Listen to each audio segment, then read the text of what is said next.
마태복음 26장 17절에서 20절 같이 한 목소리로 전체 읽겠습니다. 시작. 무교절의 첫날에 제자들이 예수께 나와서 이르되 유월절 음식 잡수실 것을 우리가 어디서 준비하기를 원하시나이까? 이르시되 성한 나무에게 가서 이르되 선생님 말씀이 내 때가 가까이 왔으니 내 제자들과 함께 유월절을 내 집에서 지키겠다 하시니 제자들이 예수께서 시키신 대로 하여 유월절을 준비하였더라. 저물 때에 예수께서 12 제자와 함께 앉으셨더니. 아멘. 자, 오늘은 예수님의 행적 중에서 그 다섯째 날에 뭐 하셨나요? 유월절 식사하고 그 다음에 유다의 배신에 대해서 얘기합니다. 그 부분 한번 봅니다. 자, 다섯째 날의 행적은 뭐냐면 그 마태복음 26장에 나오지만 그 베다니에서 옷값을 깨뜨린 사건이 있었죠. 그 위에 기록된 감람산의 기도하사가 잡히시는 내용까지가 결국은 이제 그 다섯째 날 무교절 첫날이라고 되어 있는데 우리식으로는 목요일날 그 주간입니다. 자, 그 내용 중에서 순서적으로 보니까 무교절 첫날 다락방에서 제자들과 함께 저녁 만찬, 최후 만찬이라고 하죠. 저녁 만찬을 드시고 그 다음에 여기 이 부분에서는 약간 이제 차이가 있는데 세족식을 먼저 했을 거라고 생각이 들어요. 요한복음에 보면 세족식을 합니다. 근데 거기서는 성찬식을 하는 내용은 안 나오고 세족식 한 것만 나와요. 그러면 분명히 두 가지를 동시에 하셨는데 우리 같으면 어떻게 했을 것 같아요?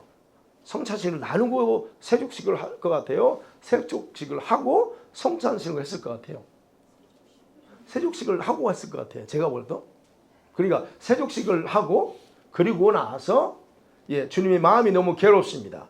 괴로워서 뭐 때문에 괴로웠냐면 유다가 배신한다는 사실에 대해서 너무 괴로워합니다. 그래서 제자들에게 유다가 배반할까요? 라고 그렇게 폭로합니다. 그리고 나서 이제 겟세마네 동산에 가서 울부짖는 기도 그리고 잡히시는 거기까지가 다섯째 날. 그리고 다섯째 날은 저녁이 늦게까지 하면서 그 다음날까지 계속 이어지죠. 새벽에까지 예수님 잠 못 주무시고 재판받습니다. 어쨌든 자, 그 내용을 한번 좀 살펴봅니다. 첫 번째 유월절 식사. 여러분, 예수님은 구약의 유월절 절기에 기록된 대로 자신이 사명을 다하고 죽어야 될 시간이 다가오니까 이제는 제자들과 마지막으로 빵을 떼고 잔을 나누는 시간을 갖자고 이 다락방을 모였습니다. 그리고 예수께서는 자신의 죽음을 영원히 기억하도록 하기 위해서 상징적인 표현법을 씁니다. 그죠? 빵과 잔을 나누면서 상징적으로 써요. 그럼 빵은 예수님의 몸이고 그리고 잔은 예수가 흘리실 피다라고 하는 거죠. 이걸 뭘 의미합니까? 여러분, 출애굽 때에 어린 양이 죽죠. 어린 양이 죽고 그 피로 문설주를 발라서 이스라엘 백성들의 생명을 건지죠. 장자들의 생명을 건지고 보호하고 구원하신 것처럼 자신이 바로 그 어린 양이 되어서 죽으셔야 했다는 것을 이 성찬식을 통해서 정확하게 그림으로 보여주는 겁니다. 그래서 주님은 이 죽음이 얼마나 고통스러운지를 알아요. 그러면서도 알면서도 그 동승을 알면서도 순종함으로 뭡니까? 가시려고 예루살렘 성에 들어오셨잖아요. 그리고 바로 오늘을 기다리신 거예요. 오늘. 어제까지 변론하고 뭐 하고 그걸 기다리는 게 아니고 오늘 이 시간이 최절정이에요. 바로 그래서 그런 면에서 유월절은 예수님 자신의 죽음에 대해서 구약의 백성들에게 미리 공지해줬던 하나님의 영원한 완전한 계획이었다는 거죠. 인간이 타락할까지도 아셨고 그리고 어떻게 구원할 건가 그 방법까지 창세 전에 미리 다 계획까지 세우시고 세상을 창조하고 인간을 창조했다. 에베소서 1장에서 나오죠. 자, 그렇기 때문에 예수께서는 이것을 완성하기 위해서 오셨어요. 그렇지라도 여러분, 유월절을 완성하지 본인이 직접 유월절의 제물로서 완성하기 전에는 불가능한 거예요. 그 하나님의 영원한 계획이. 그래서 예수님의 구원의 완성의 시작은 어디서부터 출발해야 되냐? 바로 유월절 식사를 반드시 거쳐야만 돼요. 그래야 출애굽 때 유월절에서 보였던 그것이 자기를 통해서 성취된다는 걸 알 수 있기 때문에 그래요. 그렇기 때문에 예수님의 이 죽음은 영원토록 기억돼야 되는 거예요. 유월절을 지키지는 않아요. 우리가 이미 끝났습니다. 예수님이 십자가에 다 끝났어요. 유월절 끝났죠. 그 다음에 끝난 게 또 뭡니까? 초실절 끝났어요. 칠대절기에서 무교절 끝났고 완성했고, 유월절 끝났고, 초실절 끝났습니다. 그 다음에 또 뭐가 완성됐어요? 오순절, 5월 6월 달에 있는 오순절 펜테코스탈이 성령이 임재함으로써 그 절기에 모든 완성했어요. 그럼 더 이상 우리는 그 절기를 지킬 필요가 없습니다. 예수님이 다 완성했기 때문에. 그 남은 절기가 뭐예요? 네, 남은 절기 세 개. 나팔절이 먼저. 나팔절.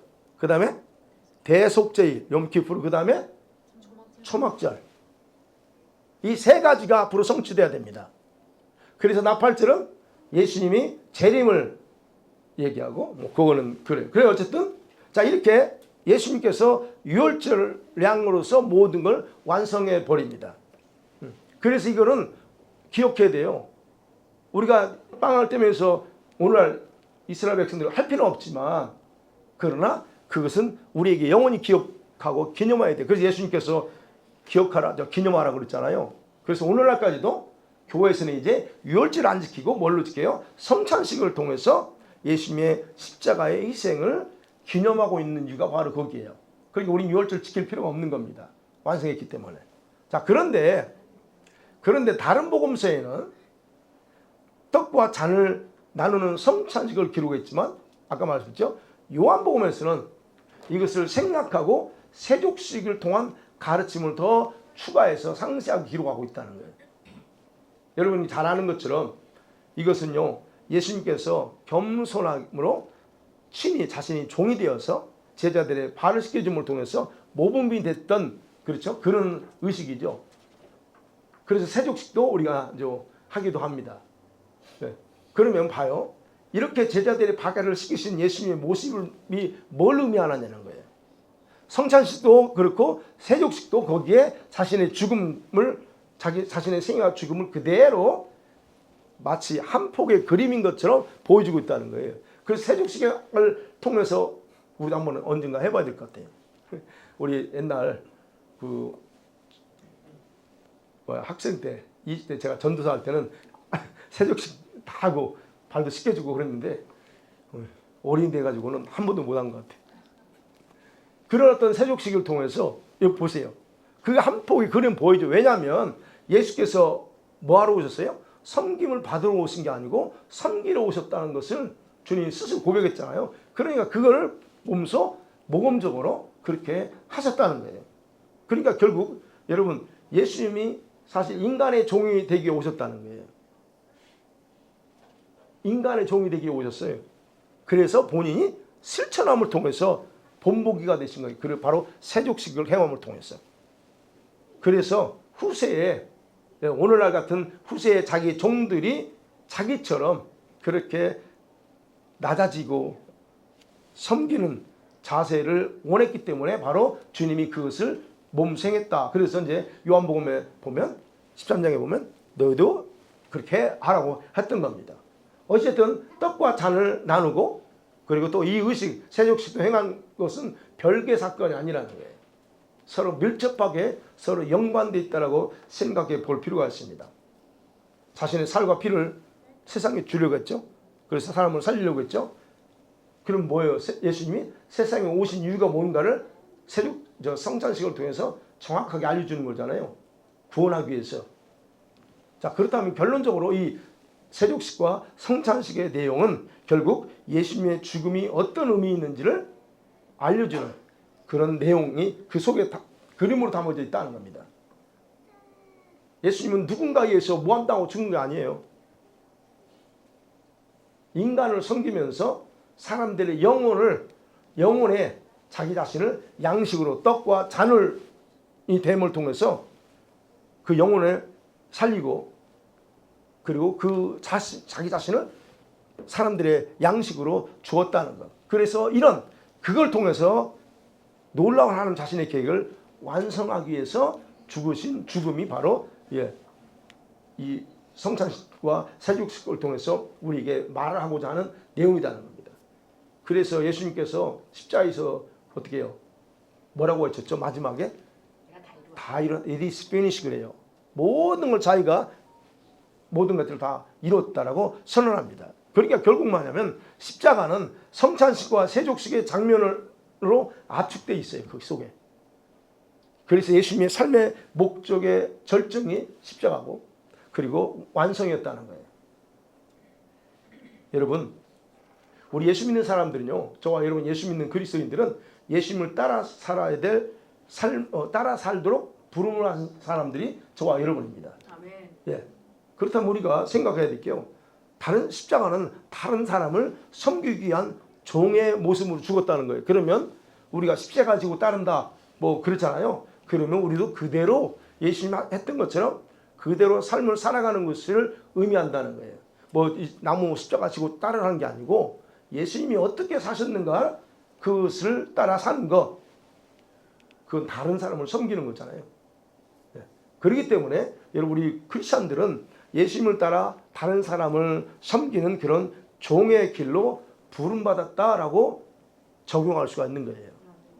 그래도 예수 믿고 나만 위해 살면 안 돼요. 근데 요즘 성도들 어떻습니까? 요즘 성도들은 여기저기 다니면서 자기들을 섬겨줄 교회를 찾아요. 그런다고 생각하지 않으세요? 자기들을 잘 섬겨줄 교회를 찾습니다. 자기가 섬겨야 될 사람인데 자기가 섬김받으려고 하는 그런 모습들이 현대 우리 교회 또는 성도들 모습에 많이 봐요. 참 안타까워요. 그러나 예수께서 정확하게 말씀했어요. 섬겨주길 바라는 게 아니고 어떻게 해요?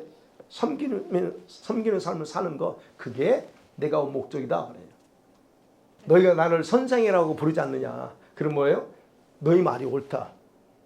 내가 선생이야. 그래서 내가 선생으로서 모범을 보였기 때문에 너희도 발을, 그 세족 시간이에요. 너희도 발을 씻어주라 하는 거예요. 그게 바로 섬겨주기를 바라는 게 아니고 섬기는 삶을 살라 하는 부분입니다.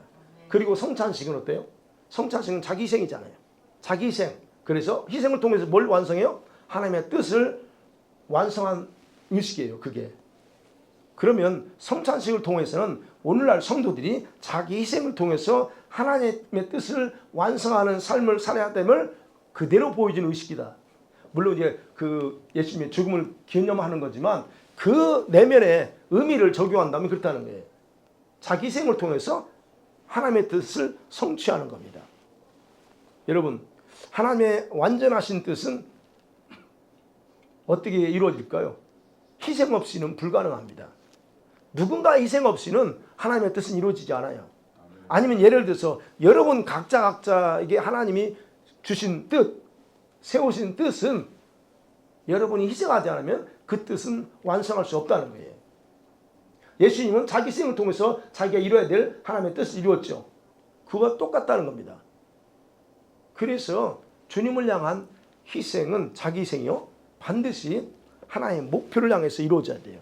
저와 여러분이 그래서 뭘 위해서 살 거냐? 하나님의 뜻을 위해 살아야 되고, 뭘 이루기 위해 살 거냐? 그 하나님의 뜻을 이루기 위해서 사는 삶의 목표를 정확하게 정해야 된다는 겁니다. 그럼 그 뜻이 뭐냐? 항상 헷갈리죠. 여러분 어떠세요? 여러분 주님의 뜻을 위해서 여러분 스스로를 희생할 수 있습니까? 아멘. 할렐루야.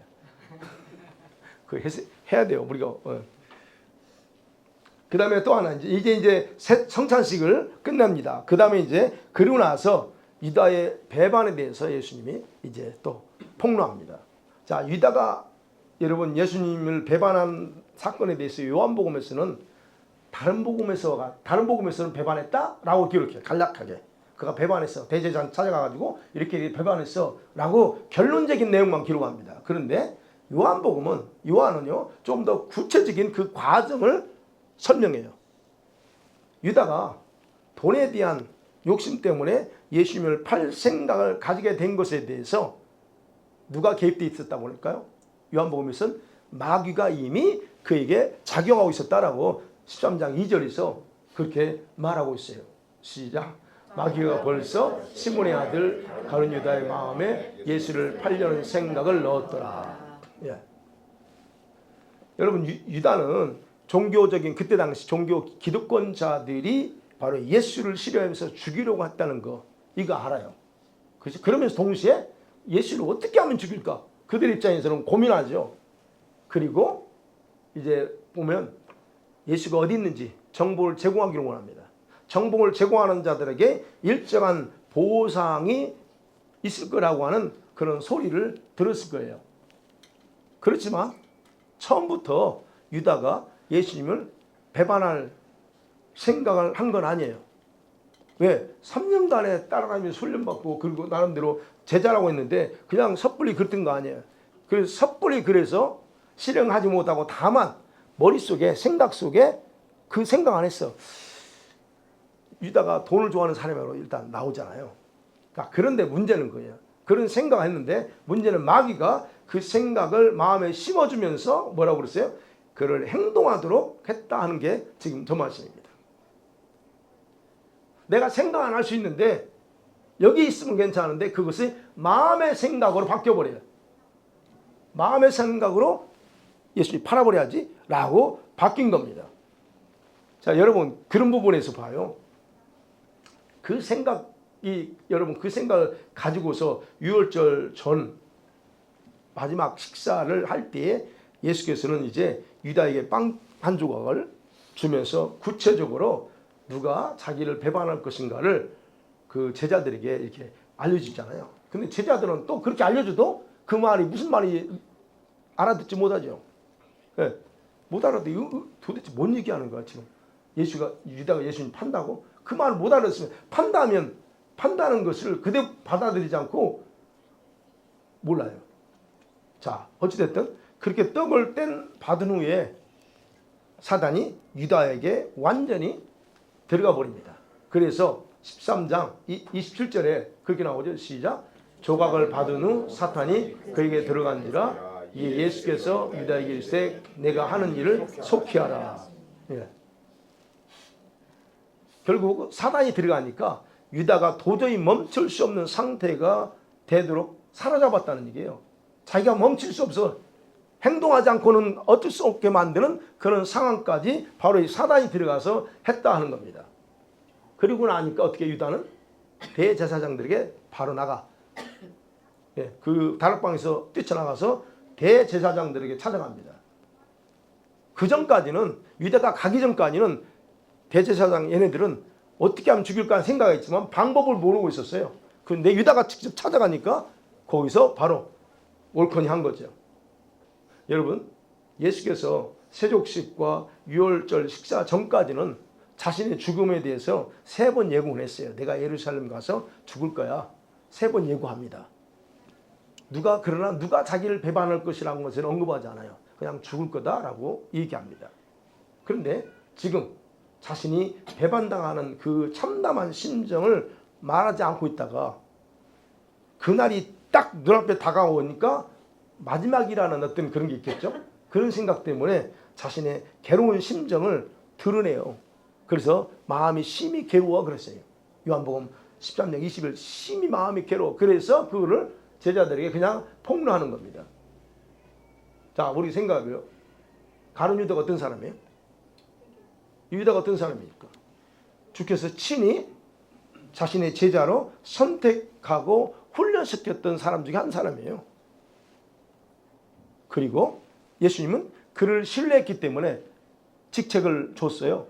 무슨 직책입니까? 공생의 3년 사역기간 동안에 재정을 담당하게 했어요. 여러분 교회에서 재정 담당을 아무나 안 시켜요. 그런 부분에서 유다가 어찌됐든 신임을 얻었다는 얘기예요. 신뢰했었다는 얘기예요. 그런데 그는 다른 제자들처럼 3년 동안 동일하게 또한 예수님의 초자연적인 기적들 보면서 하나님의 아들이심이라는 것도 확인했어요. 물론 다른 제자들도 마찬가지예요. 마찬가지지만 유다도 3년 동안 예수님을 따라다니면서 기적들을 체험하면서도 가장 변화되지 않았던 제자 중에 한 사람이라는 거예요. 이거 기적이죠? 그렇게 초자연적인 기적을 봤는데 안 바뀌어요. 자, 그러면 생각해봐요. 그가 왜 이렇게 변질되어 배반자가 되었을까 하는 거예요. 약간 부정적으로 생각하는 사람들은 이런 생각합니다. 처음부터 그가 그렇게 하도록 창조돼서 그런 거 아니냐 하는 거예요. 아니면 그가 12제자에게 속하지만 그가 선택받지 못한 자였는데 거기에 처음부터 12제자 그룹에 사단의 가라지로 심겨진 거 아니요? 라고 이렇게 또 부정적인 생각으로 얘기도 합니다. 어떻게 생각하세요? 그랬을까요? 여러분, 이 유다는 그런 질문에 전혀 상관없는 사람입니다.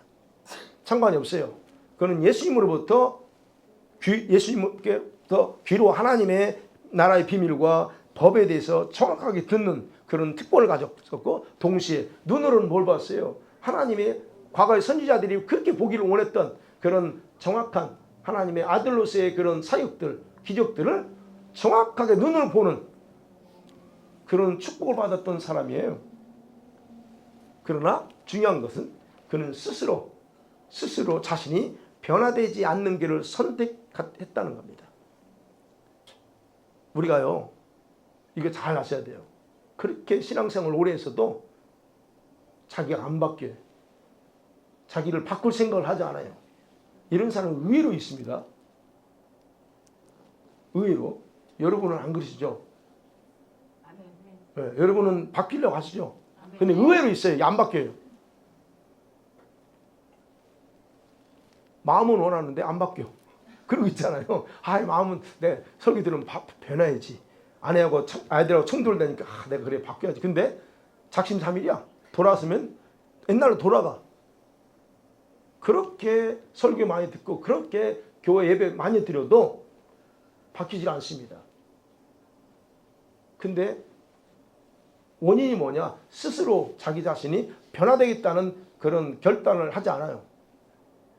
그러니까 안 바뀌거든요.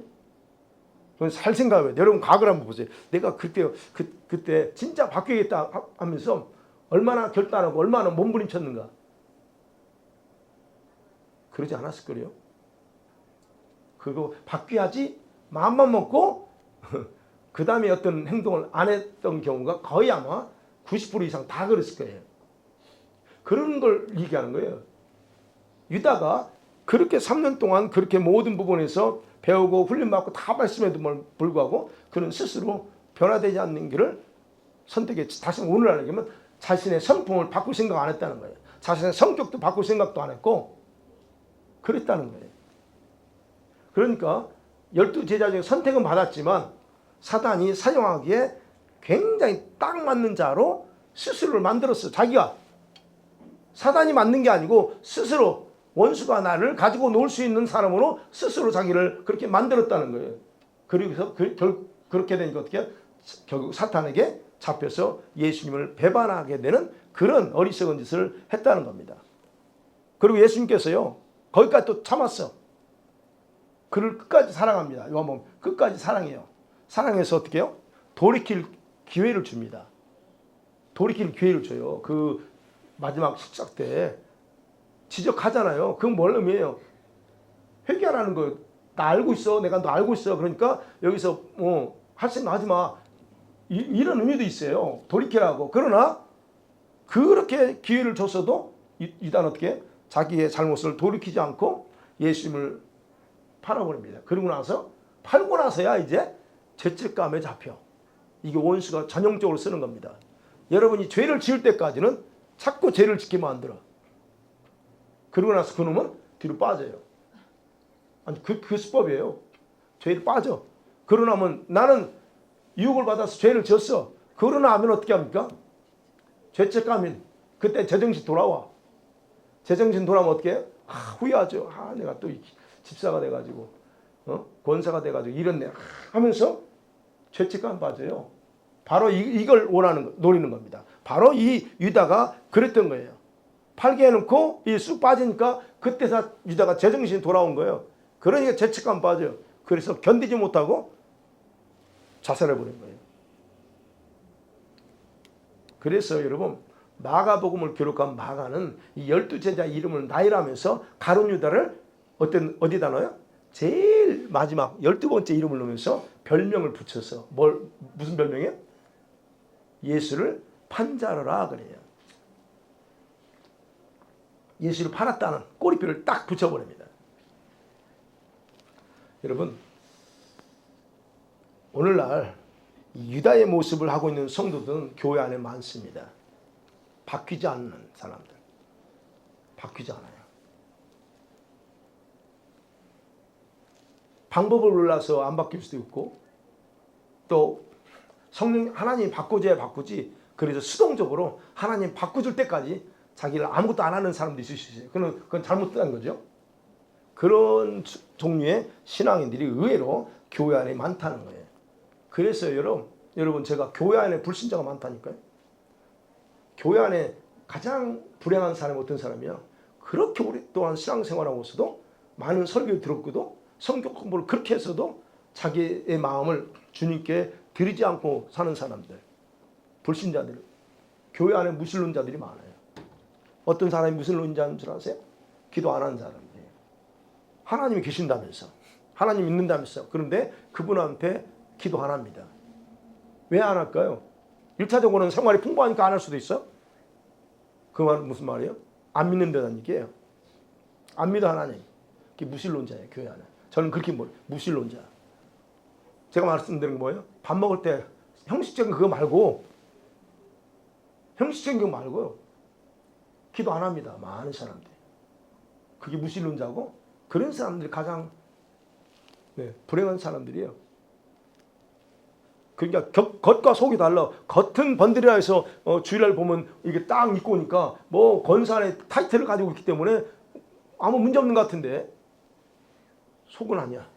이런 사람들. 바로 유다 같은 사람들이 그게. 여러분 어떤 부류인 것 같아요? 마지막 하나 더. 이제 이게 끝나고 나서 예수님이 어디로 갑니까?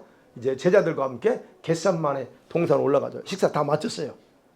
그래서 오늘 보니까 그죠? 저물 때 예수께서 12제자 함께 앉아요. 한 6시, 7시예요. 그리고 나서 이제 겟셋마네 동산으로 가죠. 그리고 예수님 입장에서는 그래. 스스로가 오늘이 저녁이 마지막이라는 생각을 하고 있잖아요. 그렇기 때문에 제자들에게 신신당부합니다. 누가복음 20장 40절에 그렇게 있어요. 시작. 그곳에 이르러 그들에게 이르시되 유혹에 빠지지 않게 기도하라 하시고, 너희들 유혹받을 수 있으니까 기도하라 그럽니다. 여기에서 주님은 자신의 죽음의 고통을 영혼을 느꼈어. 그 고통이 얼마나 큰 건지 자기 영혼이 그걸 느껴요. 그렇기 때문에 울부짖는 기도를 하는 거예요. 와서 자, 그렇게 기도했을 때 천사가 와서, 예수님이 인간이잖아요. 그때는 인간이니까 얼마나 고통스러워. 그러니까 중간에 포기할 수도 있으니까 천사가 와서 중간에 포기하지 않도록 예수님을 도와줍니다. 기도하는 도와줍니다. 그래서 자신의 죽음의 문제를 가지고 번민하면서 힘쓰고 애써서 간절히 기도할 수 있었다 그래요. 그때 그 상황을 이렇게 기록하고 있죠. 시작. 예수께서 힘쓰고 해서 또 간절히 기도하시니 얼마나 기도했으면 땀인데 이 땀구멍에서 피가 나온 거예요. 그래서 핏방울처럼 됐다는 얘기예요. 이게 겟셋만의 기도다. 전생에 항상 했잖아요. 겟셋만의 기도하소. 겟셋만의 기도. 이겁니다. 자, 그런데 어때요? 예수님은 뭘까 알고 계셨어요? 그래서 시험에 들지 않고 기도하라. 그런데 제자들은 어떻게 합니까? 두 가지 때문에 자요. 너무 피곤하니까 잡니다. 그리고 예수님이 죽는다는 것 때문에 너무 슬퍼서 자버립니다. 슬프면 잡니까? 근데 제자들 성경 보니까 슬퍼하면서 잠들었다고 그래요. 그러한 제자들에게 이제 일정 예수님 기도하고 끝나와서 제자들이 가까이 가봤어요. 그랬더니 자고 있어요. 여러분, 예수님께서 그 자고 있는 제자들에게 와가지고 오늘날 성도들에게 실제적인 교훈에 해당되는 귀한 말씀을 제자들에게 합니다. 마태복음 26장 40절 41절에 시작. 제자들에게 오사 그 자는 것을 보시고 베드로에게 말씀하시되 너희가 나와 함께 한 시간도 깨어 있을 수 없더냐. 시험에 들지 않게 네, 육신 약거도다 하시고. 예, 분명 오늘날 성도들에게 굉장히 실제적인 교훈의 말씀이에요. 두 가지죠. 육 받을 수 있어. 육 받지 않게 기도해라. 근데 이죠. 너희가 한 시간도 나를 위해서 깨어 있을 수 없느냐는 거예요. 그래서 제가 목회자들한테는 미니멈 기도는 우리는 1시간이야. 기억나시죠? 이거 1시간. 최하 1시간이에요. 이게 봐요. 제자들이 함께 기도하지 않고 앉아서 주님이 잡히고 죽는 것에 대해서 슬퍼했어요. 근데 그렇다고 해서 죽는 게 아니었어요. 바로 주님은 제자들이 자신이 당하는 그 영혼의 괴로움에 함께 기도로 동참하기를 원했던 마음을 그대로 표현한 거예요. 제자들이 인간이라는 걸 알기 때문에 이해는 합니다. 늘 그러죠. 주님이 이해는 하시지만 그렇다고 해서 그 책임이 없어지는 거 아니에요. 그 얘기하는 거예요. 제자들은 주님의 말씀들을 기도하지 않고 잠으로 말미암아 병사들이 왔을 때 어떤 상황이 돼요? 당황합니다. 무서워합니다. 그리고 두려우며 사로잡혀요. 주님은 이미 다 모든 간파하고 기도하라고 했는데 하지 않았어요. 그럼 예수님께서 제자들의 기도가 없었을지라도 스스로 충분히 아버지께 기도함을 통해서 십자가의 죽음, 그 죽음을 스스로 감당하기로 결정해요. 그 제자들 도움 없어도 돼요, 주님은. 그러나 제자들이잖아요. 그냥 그래도 나를 위해서 기도하기를 원했던 겁니다. 그러니까 제자들이 비록 안 해줄지라도 주님은 반드시 이루어요. 왜냐? 그것은 하나님 아버지의 창세전에 계획이기 때문에 십자가를 거부하고 싶은 자기만의 그런 어떤 있잖아요. 그 의지를 그 뜻에 복종시켜요. 그럼을 통해서 완성합니다. 겟셋만의 기도. 자, 말씀 맺어볼게요. 우리가 여기서 적어도 겟셋만의 기도에서 두 가지 교훈을 저와 여러분의 것으로 잡을 수 있기를 원합니다. 첫째는요, 하나님의 뜻에 자신의 계획과 의지를 복종시켜야 한다는 겁니다. 저와 여러분, 하나님의 뜻에 우리의 의지, 계획도 복종해야 된다는 거예요. 여러분, 자유의지는 여러분과 저의 고유 권한이고 주님 고유 소유예요. 그래서 주님도 우리 자유의지는 건드리지 않습니다. 그런데 이런 자유의지를 할지라도 그분의 뜻을 위해서는 어떻게 해요? 복종시킬 수 있는 자가 진정한 성도라는 거예요. 예수님이 자기 자유의지가 있기 때문에 기도하잖아. 아버지 이거 꼭 해야 됩니까? 그 피해 다른 방법 없어요? 그렇지만 아니야 라고 하니까 자신의 의지를 그대로 복종시키잖아요. 바로 이런 하나님의 뜻을 이루기 위해서는 이런 자신의 계획도 있고 의지도 이걸 다 복종시켜야 되는 게 가장 중요하다는 겁니다. 우리의 자유의지가 하나님의 자유의지에 맞춰질 때에 비로소 하나님께서는 저와 여러분을 온전하게 사용할 수가 있습니다. 저와 여러분을 주님이 쓰고 싶어도 쓰지 못하는 이유 중에 하나가 이거예요. 그분의 의지와 그분의 뜻에 우리의 의지를 복종시키지 않는다는 거예요. 하나님께서 자유의지를 침범하지 않는 이유가 뭘까요? 우리들의 행위가 강요가 아니라 자발적인 것이 되고 그럴 때에 여러분 하나님께서 우리가 하는 걸 통해서 주님이 자신이 영광을 받으시기 때문에 그러는 거예요. 그 다음에 두 번째 우리가 생각해야 될 거는 그겁니다. 예수님 말씀하셔서 시험에 들지 않도록 기도하라는 그 주님의 말씀을 좀 심각하게 자신을 위해서 받아들여야 된다 하는 겁니다. 이건 제자들에게 얘기했지. 예, 그렇습니다. 그런데 분명한 것은 예수님이 여기서 시험이라는 단어를 써요. 시험. 헬라어로 페이라스모스인데 이 뜻은 뭐냐면 두 가지 뜻이에요. 시험은 테스팅하는 하고 템테이션 두 가지 다 쓰는 단어예요. 그러면 어떤 때 시험이고 어떤 때 유혹이라는 거예요. 여러분 시험의 주체는 하나님이세요. 우리를 테스팅할 때는 주체가 하나님이에요. 그래서 왜 테스트해요? 목적은 뭐예요? 저와 여러분의 성장, 성숙을 위해서 또는 훈련을 해서 테스팅합니다. 근데 유혹은 어때요? 유혹의 주체는 누가 유혹합니까? 예, 사단 마귀입니다. 귀신입니다. 그럼 목적은 뭐예요? 예, 넘어뜨리고 예, 죄짓게 하고. 이것이 그런 목적이. 그러면 이 단어가 이를 누구에 의해서 쓰여지냐에 따라서 유혹이 되고 테스팅이 돼요. 그러면 생각해봐요. 여기서 예수님이 시험에 들지 않도록, 다른 데는 유혹받지 않도록 그러거든요. 그 유혹이야. 그럼 보세요. 마귀의 유혹은 언제 올까? 마귀의 유혹은 언제 올 것 같아요? 어떤 상황과 환경에 딱 맞게 옵니다. 그게 유혹이라고 생각하지 못하게끔 딱 와요. 무슨 말인지 아시겠어요? 제자들로 가봐요. 제자들 피곤했어. 제자들을 보자고. 피곤했습니다. 너무 슬퍼서 죽는다니까. 오케이. 슬퍼할 수 있어요. 피곤함이 있기 때문에 인간이고 피곤합니다. 근데 그 다음에 문제 이제. 그 다음. 이런 상황에 딱 맞게 옵니다. 어떤 생각으로, 몸으로 옵니다. 어떤 게 유혹이에요, 그럼? 피곤하니까? 예수님이 그랬죠? 너 시험 받지 않게, 유혹받지 않게 기도해. 해서 분명히. 그런데 슬프니까, 피곤하니까, 자버려요. 자도 괜찮아. 이거예요. 그 제자들 관점에서 보면. 바로 그런 상황에 맞게 유혹이 온다는 거예요. 그 상황을 파악해야 된다는 거예요. 당연하게 받아들일 게 아니고 우리가 조금 더 인간이니까 물론 피곤하면 그러죠. 그때는 주님 나 피곤해서 오늘 여기까지만 하고 잘게요.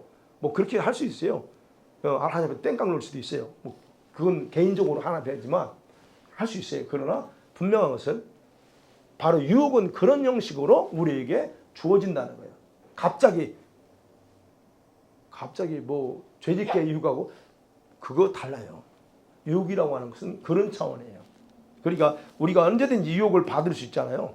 그래서 유혹은 우리가 전혀 생각할 수 없는 상황에서도 일어났기 때문에 자신을 기도로 깨우지 않으면 순간에 넘어가는 게 우리 자신이잖아요. 우리가 스스로 알잖아요. 그래서 여러분 깨어 기도하지 않으면 우리는 언제든지 당하고 넘어진다. 그래서 봐야 돼요. 내가 기도 좀 하다가 안 하면 내가 얘기하잖아. 기도를 좀 이제 우리처럼 스모금 참석하던 사람이 이런저런 이유에서 이제 안 나오잖아요. 그럼 반드시 영향 옵니다. 100% 영향 오게 돼 있어요. 그게. 그렇기 때문에 이런 저런 상황에서 저와 여러분은 이럴 때 데미지가 온다는 걸 파악하고 그것이 비록 나중에는 어떨지 모르지만 지금 해야 될 때는 몰아붙여서 해야 돼요. 주님이 훈련하고 준비시킬 때에는 그냥 끝까지 가면서 어느 정도까지 딱 가야 돼. 이때까지 가야 여기서 더 이상 이 어느 정도 레벨이 되면요, 여러분이 기도나 뭐 이런 거는 그냥 수월해지고 자동적으로 되고 그러면서 이 어떤 미혹이나 이런 것에 대해서 얼마든지 대처해 나가는데 능숙해질 수 있습니다. 자, 그래서 어찌됐든 예수님이 그 시험에 들지 않도록 기도하는 그 말씀을 조금 더 저와 여러분이 신중하게 받아들이고, 그리고 본인이 느끼잖아요. 하다가 안 하면 반드시 자기도 모르게 굉장히 다운되고 있다는 거. 그래서 우리가 이 주님의 고난 주간의 다섯째 날에 말씀을 통해서 우리가 다시 한번 기도에, 그다음에 하나님의 뜻을 이루기 위해서 우리가 좀 더 복종하는 그런 모습으로 나갔으면 좋겠습니다. 할렐루야. 이 시간에